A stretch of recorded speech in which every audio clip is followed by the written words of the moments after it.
welcome to the Aces Up Your Sleeve podcast. I'm your host, Cade. And I'm your host, Sabrina. And today we're here to talk about coming out as autistic and how you navigate that, how you decide who to tell about your neurotype, what you say, when you say it. But before we jump into that, there's a quick disclaimer we like to give. This is not therapy or therapeutic advice. It's what we might do if we were in your position and our thoughts on the different situations that you all bring to us.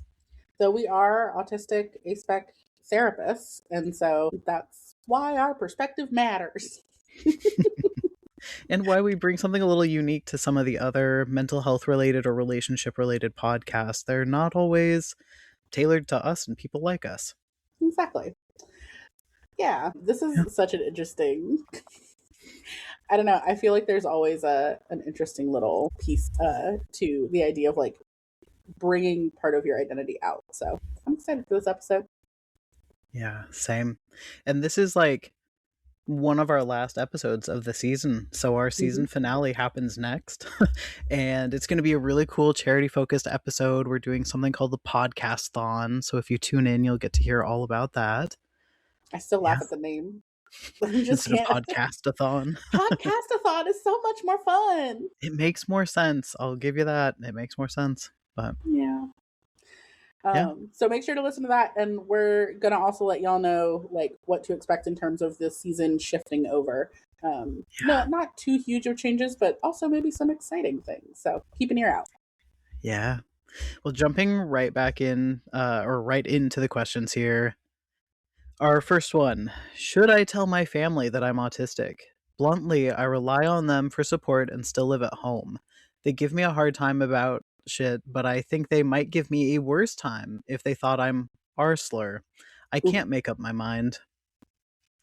Yeah. As we hopped in to record today, you were like, hey, just so you know, there's a jump scare R-slur in the script. Yeah. And I was like, oh no. And then I tried to find it and then got distracted in true ADHD fashion. I didn't find it. So I'm really glad that you read that because I think my brain would have short-circuited. Yeah. And, I appreciate that the word's in there because it does give us some context. Families that are using that word, like we can take a few guesses or assumptions probably about your family. I don't know how many people you're living with that are family, but sounds like they already are giving you a hard time, and now you've got this knowledge about yourself and you're kind of like, should I share it, should I not, what do I do here? They might treat me even worse. What do you think, Sabrina?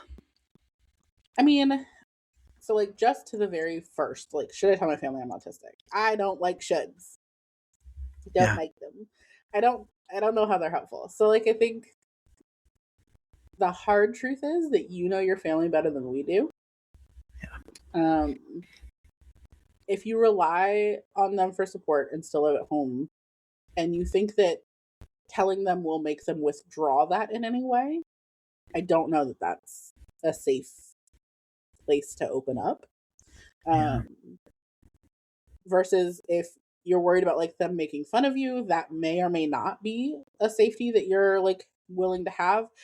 If it ends up with you having more access to like supports, then that might, you know what I mean? Like there's just so many what ifs that, like you said, like I think that hard R-slur is like indicative of something, but part of the issue is I don't know if it's indicative about your own feelings about your autism or your family's. And like, okay, they give me shit about what? Yeah, like are they already, I'm going to phrase this as kindly as I can, are they already teasing you, picking on you, being cruel to you about your autistic traits? They just don't realize that they're your autistic traits. Are they already saying, gosh, you're so quiet, so talkative, so literal, so lazy, too productive, too focused on that thing there, we need you focused on this thing here? If they're already picking on you for things that are related to being autistic and what we know about the autistic neurotype, then in some ways maybe this would give them an explanation of like, oh, there's actually a reason that you're the way that you are, and maybe that somehow changes how we treat you. But on the flip side, it could be, oh, there's a reason for it, and so now we can double down on picking on you because you need to fix or change that reason, and we're gonna find you supports that'll fix or change that reason. Right. Yeah, I think it also depends on like how do I put this? How much persuasion do they have over your actions? So, Yeah. if you tell them and then they say, well, you need to be in ABA for that, like, do they have the um, persuasion, whether that is that you follow what they say strongly enough or that they will, again, pull their support if you don't do what they say? Um, those things are going to impact safety, quite frankly. Yeah. Yeah, kind of, if you do a little thought experiment to think forward, even though we aren't mind readers, we can't know for sure. If they were to come back and say, "Oh, okay, well, I've heard that autistic people need therapy or need to eat a vegan diet or need to stand on their Not head take for 60 Tylenol. minutes." Yeah, not take Tylenol. So if unless you do these things or stop doing those things, you can't live here. We can't pay for your cell phone bill. We can't cover your car insurance. Whatever it is, maybe if it were me, I would be taking that into consideration when deciding who to tell and whether or not I want to. Yeah. Yeah. I think they might give me a worse time if they think I'm that. I think part of like the thing with that slur is that it's not about the diagnosis. Yeah, Like it's related enough to be the slur for it, but it's not. If they yeah, think you're that, then they think you're that regardless of what you're diagnosed with. yeah, I do think that like they don't. So like when I work with other queer folks, right? Like I think often about the like what coming out used to be, what it was. yeah, It wasn't a checklist of items I need to come out to all of these different people in my life and I owe them an explanation of who I am. It was I am coming out into my community, yeah, right? And I am being fully myself out in space where I am safe. And not where I am not safe, right? It wasn't a like shameful thing not to be out in different places. It was, or at least not shameful of the person, it was more shameful of the place. That is not a safe place to be out, so you're not out there. But you are out in your community and in your safety, right? If they're not safe to be out with, don't be out with them. If they yeah. haven't built enough safety for you, they don't deserve that part of you. Absolutely. And thinking too about, do you have community that's autistic? Is this maybe something that's newer to you, or you haven't really looked to see what's around online in person? If family support fell through, whose support do you have? And Mm-hmm. community building takes time, so I'm not saying like go out and find a couple autistic friends and then tell your parents because Just some that'll be loose safe. autistics at the mall. Yeah, yeah, just go meet a couple and call it good. No, but if you could start building some community and finding spaces online, in person, that you've got other autistic folks who get it a little more, that Mm-hmm. might make it easier to decide too whether or not to tell or who to tell and when to tell your Yeah. family. Yeah. It is hard. I think it's okay if it's more about like them than you, meaning like your identity is about you, but like are they safe is about them. They Yeah, are the ones with the responsibility, not you. And I will say your question doesn't make it look like you want to tell them. Like, yeah, should I tell my family that I'm autistic? Bluntly, I rely on them for support and still live at home. They give me a hard time about shit, but I think they'll give me a worse time. I can't make them. I don't see any like, but I really want to tell them because of X, or it feels important to tell them because of Y. I yeah. only see here are my worries about telling them, which to me indicates some form of communication from your system that it's maybe not safe. Yeah, the I can't make up my mind. I kind of wish we knew what was on the other side that's like saying, go ahead, tell them, because that could help us. Maybe you mean they give me a hard time in a lighthearted, like our family teases each other and they tease me about things that are related to this already or other things, and this will add layers of like lighthearted teasing. But I'm not, again, That's yeah, I'm not not how really I. seeing that. Worse makes it feel like not that. Yeah, most, yeah. But, everybody's family culture is different, so It's perhaps, true. and if Yeah. if it's a lighthearted thing and you're like, "Ugh, they're gonna tease me more and da da da, and it's fine, but I don't know." Well, maybe then you might feel a little differently, and the safety piece may not be such a concern as, our brain went to safety first. Yeah, exactly. I do think that like exploring that, like what was it that drove you to write in just the parts that are kind of the no side? Yeah. Um, what happens when you try to think of the yes side? Like what things are there? And like are they because it feels dishonest to not share with them, Mhm. or are they just because I should tell them, like because that's what society says? Is it um telling them would open doors to XYZ services? Like again, there's a lot of things over there, but like it is just something to note that you only focused on the no side.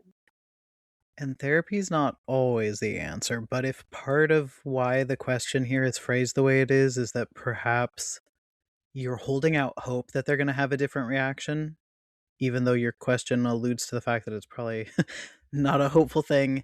If there's that hope that you're holding out, it might be worth looking into some therapeutic support as you figure out whether or not to tell them, especially if you feel very passionate about telling them and you end up going like, safety concerns be damned, I'm telling them anyway. Might be nice to have somebody to process things with if it doesn't go the way that like you're actually hoping it'll go. Hmm. Yeah. Yeah, It's hard to have to hide yourself from your family, from your where you're living at home and you can't fully maybe lean into who you are or express yourself because there's a lot of teasing or worse. That's tough. it is. Yeah. Well, our Our next next one. one, yeah. Yeah, you want to jump into that? So very different than the idea of telling family. We have, how do I decide if I should tell my new doctor that I'm autistic? The last one said I was malingering and didn't take me seriously. Will this help the new one believe me? Uh, we got into this a little during our medical trauma episode, or I our hate the medical word like malingering. advocacy. I know, I know. Will you explain what it means to people while I sit here and stew on how angry it makes me? Yeah, essentially, when you are accused of malingering, you are maybe exaggerating your symptoms or making up symptoms, and you're ruminating on it, and you won't move away from it, and you're really essentially your doctor saying you're faking and hyper focused on it and knock it off. And that you're trying, usually they also mean it in you're trying to manipulate us into giving you some form of support, pain meds, prescription, diagnosis, referral.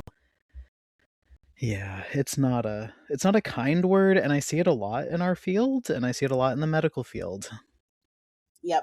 Yeah, when I worked IOP, that was something that would be brought up sometimes about different folks, and it was always an interesting thing to me because I'm like, even if there is some level of like, saying things are stronger than they are, whatever, right? Yeah, That's still communication to us. Like, there's still something happening there that like we can support, and so yeah. I hate that your doctor said that to you. That makes me upset. Well, especially for autistic folks, where we have, it's so much more likely that we're going to experience certain health conditions that are really tough to show on a test. Because a lot of the times they look at your blood work, they look at your labs and your scans and this and that, and they go, well, you're complaining of XYZ. We don't see anything, so you're malingering. Like, it Hmm. doesn't match. You're trying to get something here. It's horrible. And we can't guarantee that your new doctor will not also say that you're malingering, is the saddest part. Like, we. Or especially you say that like, oh, everyone is saying that they're autistic now. Oh, yeah. Like if you are self-identified or even identified by a master's level clinician instead of a doctoral level clinician, doctors may or may not believe you. I think the hard truth is that like that would make them more of not your doctor than you like somehow bad or wrong or whatever. Of course, you have to take into account like what availability other doctors might have, or your ability to see other doctors. But um, Yeah. And it sucks that they use terms like doctor shopping or whatever. With any other, if you went to get a haircut and you were unhappy with the results, or they started talking to you about the idea they have for your hair, and you're like, whoa, that is not what I'm asking for, and you went to the next salon, there would not be a chart with a note in it that says you're salon shopping or whatever, you know? mhm.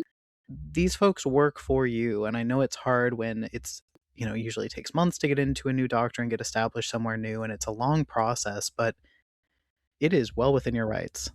And I think of like I wish that it happened more often. Yeah. Like that people tried out different, because like if you think about it, your doctor is like one of the most important people, Yeah. right? You need to have a good rapport with them. You need to feel like you can say what you need to say. The amount of people that I've worked with who are like, oh, I couldn't tell my doctor that, or oh, they won't listen. That is unacceptable. To even have that feeling, whether or not it's true, right? That like there needs to be some level of trust.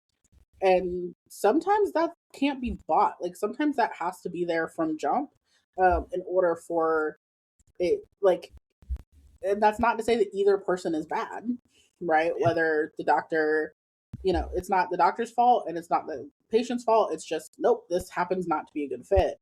And sometimes there's other things going on, but like, absolutely shop around, if you have the ability to do so.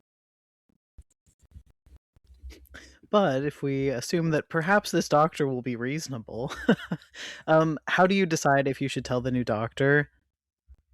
I know some people will say, like, just rip it off like a band aid, put it in your intake documents, show up there, say, I'm autistic, bring in like your advocacy packet that states all your communication needs and sensory needs and hand it over. That's cool if that's how you like to do it. I like to feel it out a little bit first.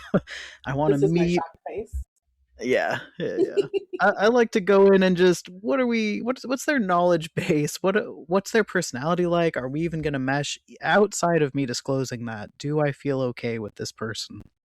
Yeah, I think like, and that makes sense. I also think that again, kind of like with the family thing, like it also does depend, because if they're gonna see that you're autistic and then try to um fucking put you in a Mhm. conservatorship, or like like doctors hold a lot of carceral power, and so being mindful of that, I do think I'm much more of the like, hi, I'm autistic, Yeah, cope with that or don't.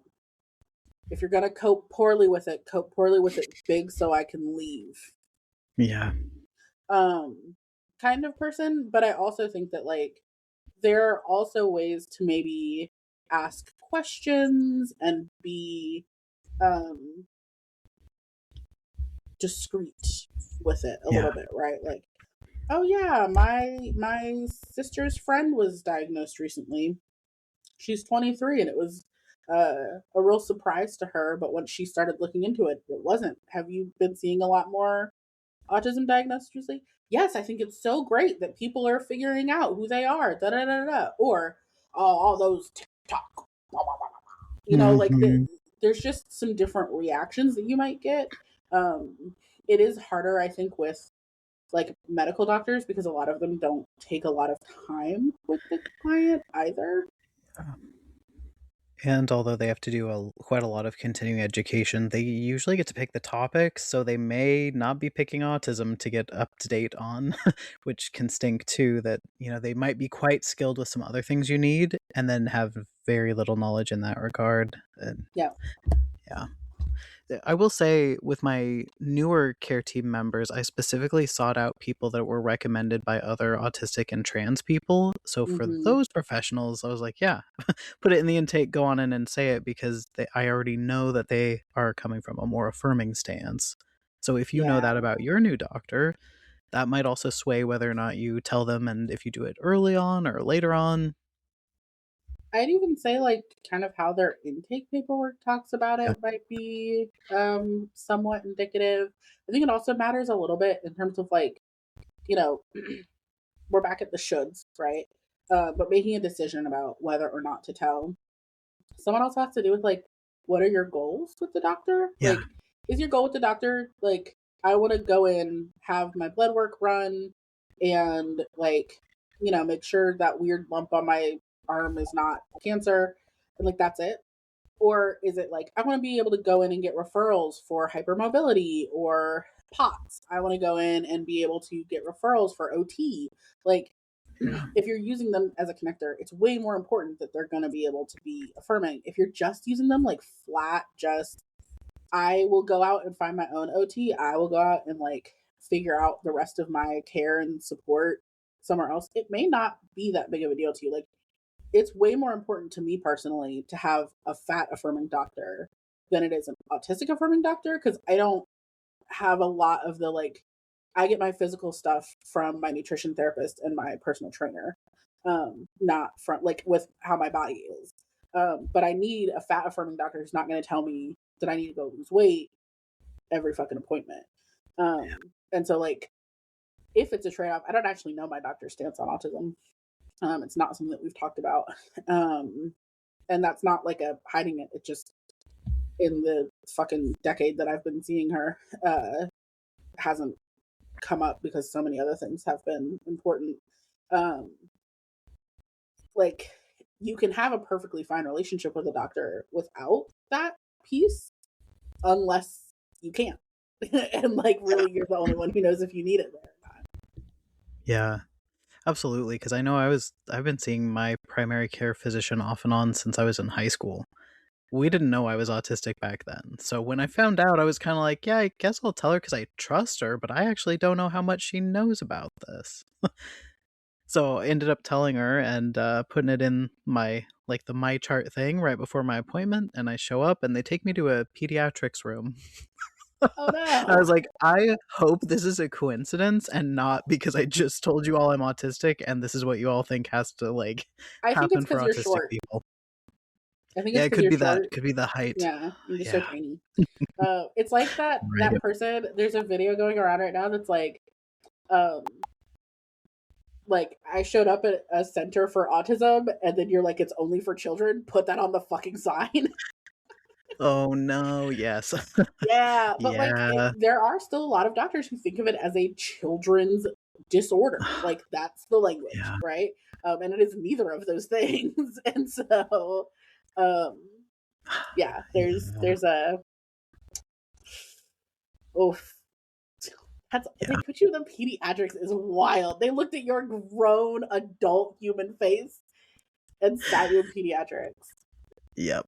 Yep. But then she was very, very understanding and cool about it. So Okay. it's kind of a toss up, but if you know a little about this doctor's practice, if you can tell from the website, the intake forms, something else if they're affirming, great.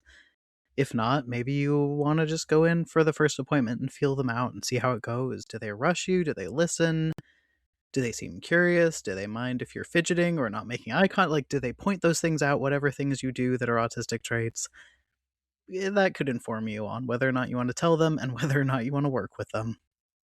I also think, and I said this a little bit before, but like it does also it might play a role if you have an official Yeah. doctoral level assessment, like a psychological assessment with rule outs and all that. It might not, but if anything is going to sway them believing you specifically, it's probably that. Now, here's the problem. If they believe you, they might also treat you poorly. Like, it's not like believing you isn't a guarantee for like reasonable treatment, which sucks. Yeah. I know when I do screenings for folks, I offer to give them a letter that they can take to their doctor appointment, and that has helped. But you're Hmm. right. Sometimes the doctor reads it and goes, "Oh, okay." Yeah. Yep, So it really exactly. depends. I'm sure we'll get more into our own stories on our bonus content over on upping the ante, but there's so many ways it can go when you disclose your neurotype, and yeah. Yeah, and I think like again, if you know that there are other doctors in your area and who take your insurance and you know who would be an okay fit for you, throw it at the wall, see what happens. You know, like do so cautiously, do so, you know, wantonly, whatever.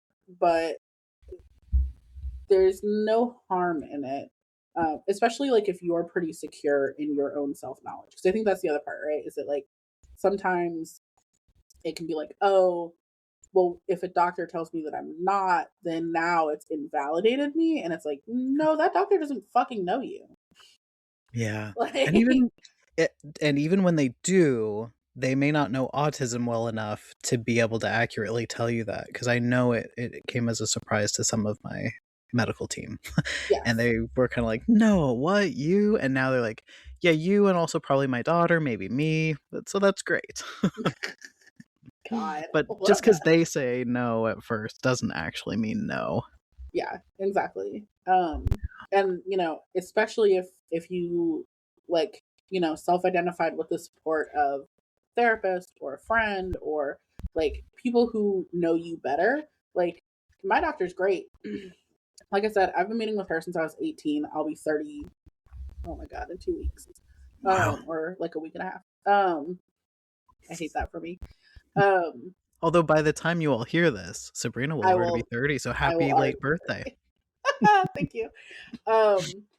But like, so I've been meeting with her for a long time, and we've even talked about like she's like, I'm not going anywhere. I'm with this practice. I'm here. I'll be your doctor for as long as you want. And I'm like, I'm not going anywhere.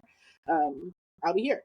And like, if she were like, I don't think you're autistic, I'm not taking that seriously. You know what I mean? Like, Hmm. I'm solid with my shit. My people who know me, who talk to me daily, yeah, I'm good. Yeah. Um, so I think that that's another part is like starting to build that skin up might be really helpful as you start deciding who or who not to share with. Yeah. Yeah, hopefully you'll find that helpful. I know it can be such a personal decision, like telling anyone, family, doctors, whoever, like there's a lot to weigh sometimes. Mm-hmm. All right, well, we're going to go over to Absolutely. upping the ante so that we can share a little more about who we disclosed to, how we decided, how it went. And we're going to answer the other listener question: should I tell my child they're autistic? When and how, if so? Yeah, let's do it.